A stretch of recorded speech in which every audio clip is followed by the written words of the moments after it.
Ngayong hapon, ibabahagi ng isang bigenyo ang kanyang katakam-takam na relyenong saba. Ating tikman sa mga Antila. Narinig mo na ba ang relyenong saba?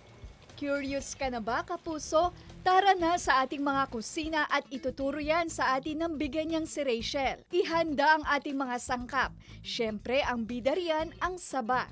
Maliban sa giniling na karne ng baboy, i-chop ang ibang sangkap. Ilagay natin yung carrots, maraming garlic, onions, and soy, harina, asin, black pepper.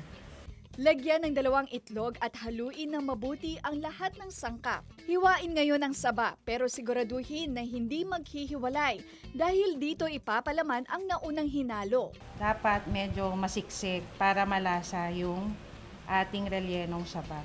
Sa pinainit na mantika, iprito ito at hintaying mag-golden brown. Ilang saglit lang at heto na ang nakakatakam na relyenong saba. Maaari ring lagyan ng keso, saka muling gawin ang naunang proseso.